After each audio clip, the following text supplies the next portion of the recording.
کہیں نظام ہے اور کہیں راجہ ہے اور کہیں مہاراجہ ہے، یہاں کیا ہوگا، کیا کیا جائے گا؟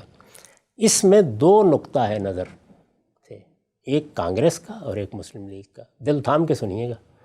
کانگریس کا نقطہ نظر یہ تھا کہ جب آپ تقسیم اس اصول پر کر رہے ہیں کہ جہاں جس کی زیادہ آبادی ہے وہ اس کے ساتھ ہوگا، یہی اصول تھا نا۔ یعنی آپ نے جمہوری اصول پر یہ ملک بنایا تھا، جن جگہوں پر برطانوی ہند کے جن صوبوں میں، مثلا پنجاب میں، مثلا سندھ میں اگر مسلمانوں کی اکثریت ہے تو یہ پاکستان کا حصہ ہوں گے، اور اگر کسی جگہ مسلمانوں کی اکثریت نہیں ہے، جیسے یو پی میں مسلمانوں کے بہت سے ادارے تھے، بڑی شخصیات تھیں لیکن اکثریت نہیں تھی، تو وہاں پر ہندوستان کی عملداری ہوگی۔ یہی اصول تھا۔ یہ کانگریس کا کہنا یہ تھا کہ جب ہم ایک نئے دور میں داخل ہو گئے ہیں، یہ راجے مہاراجے اب ماضی کا قصہ ہیں، تو اس وجہ سے وہاں کے لوگوں کو موقع دیجیے، جہاں جس کی اکثریت ہے۔ اس میں ذرا مزید سن لیجئے کہ حیدرآباد میں حکومت تو مسلمانوں کے پاس تھی، نظام حیدرآباد یہ آپ جانتے ہیں نا، یہ ایک بڑی حکومت تھی، بلکہ ہندوستان کی ریاستوں میں غالباً سب سے بڑی ریاست تھی۔ مسلمانوں کی حکومت تھی لیکن اکثریت ہندوؤں کی، آبادی کے لحاظ سے مسلمان اقلیت میں تھے، بڑی تھوڑی تعداد تھی ان کی، حکمران وہ تھے۔ اچھا، ادھر کشمیر میں دیکھیے کہ مسلمان آبادی کے لحاظ سے اکثریت میں تھے، لیکن اس پر قبضہ کس کا تھا؟ یا جو مہاراجہ تھے سکھ تھے، چلا آ رہا تھا ان کے پاس۔ آپ نے دلیپ سنگھ کا نام بھی سنا ہوگا، اور بھی لوگوں کے نام سنے ہوں گے۔ تو یہ صورتحال تھی، یعنی بعض ریاستیں ایسی تھیں جس میں حکمران مسلمان تھا، ان 565 ریاستوں میں سے حکمران مسلمان تھا لیکن رعایا زیادہ ہندو تھے، یا راجہ مہاراجہ حکومت کر رہا تھا اور اکثریت مسلمانوں کی تھی۔ تو جب یہ تقسیم ہوئی تو اب مسلم لیگ کا نقطہ نظر کیا تھا؟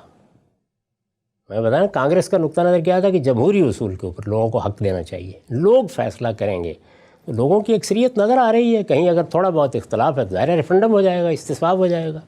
مسلم لیگ کا نقطہ نظر نہیں تھا، نہیں، یہ راجے مہاراجے فیصلہ کریں گے، یعنی ان کو حق دیا جائے۔ آگے ان ریاستوں کی تقدیر کا، 565 ریاستوں کی تقدیر کا فیصلہ ان کے حکمران کریں گے۔ اب میں اس وقت اس کے تحلیل نہیں کرتا کہ یہ کیوں رائے قائم کی گئی، لیکن بہرحال جمہوری اصول کے خلاف تھی یہ رائے۔ بالکل، یعنی ابھی آپ نے فرمایا نا کہ مسلمانوں کی فلاں جگہ بہت اکثریت ہے، تو پھر مان لینا چاہیے تھا نا اس اصول کو، نہیں مانا گیا۔ یہ مسلم لیگ نے نہیں مانا، یہ ایک بالکل طے شدہ تاریخی حقیقت ہے۔ جب نہیں مانا اور دوسرے اصول پر اصرار کیا تو بالآخر وہی مانا گیا۔ اب جب مانا گیا تو پھر تقسیم کے فارمولے کے تحت ان 565 ریاستوں کو حق دیا گیا کہ یہ چاہیں تو اپنی خود مختاری، اسی طرح کی نیم خود مختاری باقی رکھیں، چاہیں تو یہ ہندوستان کے ساتھ الحاق کر لیں، چاہیں تو پاکستان کے ساتھ کر لیں۔ اب ایک بڑی واضح سی صورتحال تھی کہ کوئی چارہ ہی نہیں تھا کہ ریاستیں کر لیں، کیونکہ ہر ایک کو معلوم تھا کہ پنڈت جواہر لال بھی اس کو قبول نہیں کریں گے، ادھر کی قیادت بھی، یہ قیادت دنیا میں راجے مہاراجوں کے دور سے ذہنی لحاظ سے آگے جا چکی تھی۔ تو اس لیے اب دیکھیے کیا ہوا، 549 ریاستوں نے، 552 رہ گئی تھی نا ہندوستان میں، 549 ریاستوں نے ہندوستان کے ساتھ بہت جلد، یعنی تھوڑے تھوڑے دنوں کے بعد الحاق کا اعلان کر دیا۔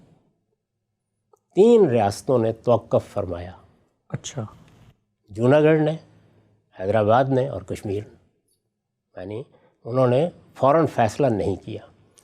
اس میں ظاہر ہے کہ مسائل تھے، یعنی نظام فیصلہ کرے تو وہ خود مسلمان ہے تو اس کی رائے تو ہوگی نا کہ میں پاکستان کے ساتھ جاؤں، لیکن رائے نظر آ رہا ہے کہ ان کی تو اکثریت ہندوؤں کی ہے، مشکل ہو گیا نا یہ فیصلہ۔ کشمیر کا حکمران فیصلہ کرے، ایک مشکل صورتحال تھی۔ یہ مشکل صورتحال ہے کہ جس میں پھر یہ فیصلے ہوئے، تینوں کے فیصلے ہوئے، اور تینوں کے فیصلے کرانے میں دونوں طرف سے کہیں محسوس اور کہیں غیر محسوس دباؤ آیا۔ ایسا ہی ہونا تھا، لازمی اس کا ناگزیر نتیجہ یہی تھا۔ چنانچہ ہم نے دیکھا کہ جوناگڑھ میں بھی ہندوستان کا دباؤ کام کر گیا، نظام حیدرآباد پر بھی کام کر گیا، یعنی وہاں پر بھی آہستہ آہستہ قبضہ ہو گیا اس کا، اور ادھر کشمیر میں بھی یہ چیز کام آئی اور کشمیر کی طرف سے بھی الحاق ہو گیا۔ تو تینوں نے الحاق کی دستاویز پر دستخط کر دیے۔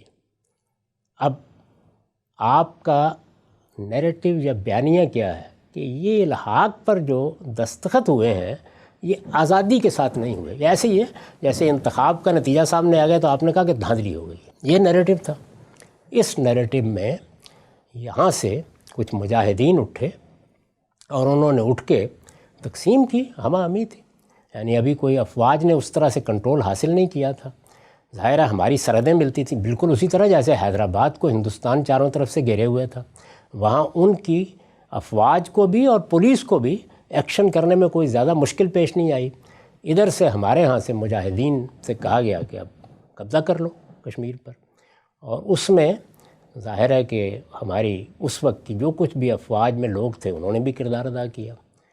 اس کے نتیجے میں 1/3 کشمیر پر پاکستان کا قبضہ ہو گیا، اسی کو آپ آزاد کشمیر گلگت اور بلتستان کہتے ہیں کم و بیش۔ جنگ کے نتیجے میں یعنی اس کو کیا کہیں گے آپ؟ یعنی اس وقت تو ابھی ہندوستان کی فوج تو ہے ہی نہیں سامنے، جو تھوڑی بہت اس طرح کی قوتیں ہوتی ہیں جو کنٹرول کر رہی ہوتی ہیں، تو آپ داخل ہوئے تو آپ نے قبضہ کر لیا۔ جب ہندوستان کی فوج وہاں اتری اس الحاق کی دستاویزات کے پس منظر میں، تو پھر اس کے بعد انہوں نے آگے نہیں بڑھنے دیا، یہ ہو گیا۔ اب یہ اس وقت کی صورتحال میں ہو گیا، یعنی چونکہ 47 کی صورتحال ہے، تقسیم کا موقع ہے، ایک طرح کا معاملہ ہوا، تو یہ اب ایک تنازع بن گیا، یعنی اس تنازع کو اب حل ہونا چاہیے۔ اس میں اقوام متحدہ میں آپ نہیں گئے تھے، ہندوستان گیا تھا، اور یہ کہہ کے گیا تھا کہ ہمارے علاقے پر انہوں نے معاہدات کی خلاف ورزی کر کے قبضہ کیا ہے۔ آپ کو یاد ہے کہ یہ تاریخی واقعہ کہ مولانا سید ابو اللہ صاحب مودودی نے اس وقت یہ کہا تھا کہ یہ جو کچھ بھی حملہ کیا گیا ہے یہ شرعی لحاظ سے ناجائز حملہ ہے۔ اس پر بہت بڑے پیمانے پر پروپیگنڈے کا ایک طوفان اٹھا تھا۔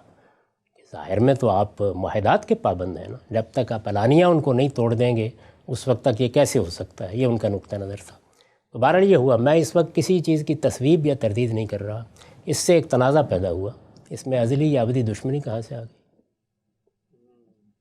یا مجھے بتائیے دشمنی ہے کیسا؟ بھائی تنازع تو کسی جگہ بھی ہو سکتا ہے، دوسرا کہہ سکتا ہے کہ آپ نے زیادتی کی، آپ کہہ سکتے ہیں کہ زیادتی کی، لیکن یہ اصول تو آپ ہی نے مانا تھا کہ راجہ مہاراجہ فیصلہ کریں گے، تو اس میں مسلمانوں کی اکثریت اور یہ معاملات کہاں سے آپ کے اس بیانیے کا حصہ بن گئے؟ لیکن جب مثلا اقوام متحدہ نے کہا کہ آپ استصواب سے، تصویب سے، لوگوں کی رائے سے، ریفرینڈم سے فیصلہ کر لیں، تو ہم تو آج تک یہی کہتے ہیں کہ اقوام متحدہ کی قراردادوں کے تحت لوگ فیصلہ کریں کشمیر کے، وہاں کے لوگ تو کھڑے ہوئے ہیں پاکستان کے ساتھ، لیکن ہندوستان ان کو فیصلہ ہی نہیں کرنے یہ دیتا۔ تو آپ نے اصول مانا ہی نہیں تھا نا، یہ تو بعد میں پنڈت جواہر لال نہرو نے اقوام متحدہ میں خود پیشکش کر دی کہ ہم استصواب کرا دیں گے، آپ نے تو یہ اصول مانا ہی نہیں تھا۔ کیوں نہیں کراتے ہندوستان استصواب؟ نہیں، یہ تو تنازع ہوا نا، یعنی کیوں استصواب نہیں ہوا، کیا معاملہ ہوا، یہ جو آپ کے بیانیے میں تو اس وقت یعنی کوئی کشمیر کا مسئلہ حل کرنے کے لیے نہیں بیٹھا ہوں، میں یہ جاننا چاہتا ہوں کہ یہ یعنی دشمنی کا بیانیہ کہاں سے آیا ہے؟ بھئی تنازع ہو گیا،